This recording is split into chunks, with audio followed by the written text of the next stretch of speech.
सांगली में आयोजित भाजपा स्थापना दिवस कार्यक्रम में संबोधित करते हुए विधायक गोपीचंद पडलकर ने भाजपा के विकास कार्यों की बात कही। आगे पडलकर ने कांग्रेस के भाजपा पर लोकतंत्र का घात करने वाली सरकार जैसे बयान पर तीखा संबोधन उपस्थित कार्यकर्ताओं को दिया। सुनिए गौर से विधायक गोपीचंद पडलकर इनका संबोधन। संविधान आलं, लोकशाही आली, लोकशाहीमुळे मतदानामध्ये आपल्याला अधिकार मिळाला। या देशातल्या सामान्य लोकांना मतदानाचा अधिकार मिळाला, परंतु मित्रांनो परिस्थिती बदलली नाही।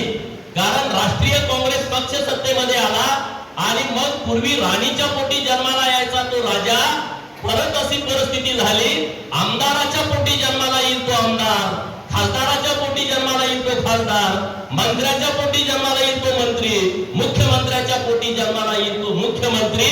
असं कधीपर्यंत चालू होतं? असं 2014 पर्यंत चालू होतं आणि 2014 ला परिस्थिती पूर्णपणे बदलली आणि मग सामान्य पोरं आमदार, खासदार, मंत्री आणि मुख्यमंत्री व्हायला लागली। त्याचं एक उदाहरण व्यासपीठावरती आहे माननीय चंद्रकांत दादा पाटील।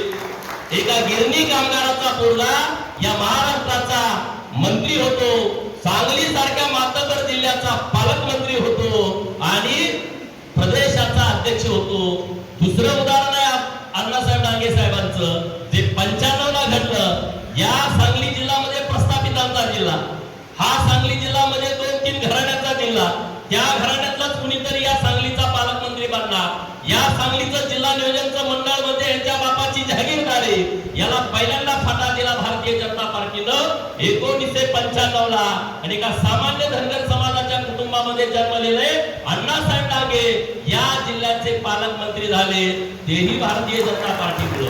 तेही भारतीय जनता मुळे या महाराष्ट्रामध्ये भारतीय जनता पार्टी आणि शिवसेनेची सत्ता आली आणि मनोहर जोशी नावाचा एक सामान्य ब्राह्मण कुटुंबातला मुलगा, मुंबईमध्ये राहणारा मुलगा या महाराष्ट्राचा मुख्यमंत्री झाला, ते पण भारतीय जनता पार्टी आणि शिवसेनेमुळे। म्हणजे बदल आले, परिस्थिती बदलली।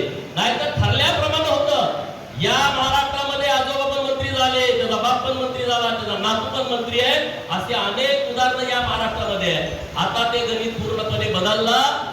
एक गुजरात मध्ये रेल्वे स्टेशन वरती चाय विकणाऱ्याचा पोरगा या देशाचा पंतप्रधान होऊ शकतो, हे फक्त भारतीय जनता पार्टीमुळे।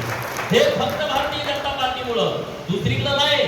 लोकांनी काही चुका केल्या, हे प्रभू रामचंद्रापासून लोक चुका करतात। रावणाला वाटलं प्रभू रामचंद्र हे वनवासी आहे, त्यामुळे त्यांनी दुर्लक्ष केलं, त्यांचा घात झाला। कंस मामाला वाटलं श्रीकृष्ण गायवाला आहे, कंसाचा घात झाला। काँग्रेसवाल्यांना वाटलं नरेंद्र मोदी चायवाला आहे, काँग्रेसवाल्यांना सुद्धा या देशामध्ये त्यांना त्यांची जागा दाखवून देण्याचं काम माननीय नरेंद्र मोदी साहेबांनी केलं आहे। मित्रांनो, आपण लोकशाही मानणारे कार्यकर्ते आहोत। भाजपच्या प्रत्येक कार्यकर्त्याने ठासून सांगितलं पाहिजे, आम्ही संविधान बचाव, संविधान बचाव। अरे आम्ही संविधानाप्रमाणेच काम करतो, आमची जेव्हा सत्ता येते तेव्हा संविधानाप्रमाणेच काम करतो, परंतु आमच्या पक्षामध्ये सुद्धा आम्ही संविधानाला मानतो। कारण 1980 ला पक्ष आपला स्थापन झाला, तेव्हापासून अटल बिहारी वाजपेयी साहेब, लाल कृष्ण अडवाणी साहेब, मुरली मनोहर जोशी साहेब, कृष्णमूर्ती साहेब, भंडारू लक्ष्मण, व्यंकय्या नायडू, राजनाथ सिंह, माननीय अमित भाई शाह, माननीय नितीनजी गडकरी, माननीय जेपी नड्डा साहेब, असे असंख्य आपल्या पार्टीचे अध्यक्ष झाले।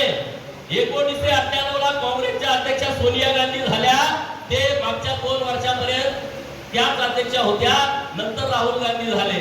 तुम्ही आम्हाला शिकवताय की लोकशाही आम्ही पाळणारे आहोत, लोकशाही आम्ही मानणारे आहोत। दुसऱ्या बाजूला शरद पवारांचा राष्ट्रवादी घ्या, जन्म 1999 चा, आतापर्यंत राष्ट्रीय अध्यक्ष तेच, म्हणजे जोपर्यंत अजितदादांनी फूट पाटील आहे तोपर्यंत तेच अध्यक्ष।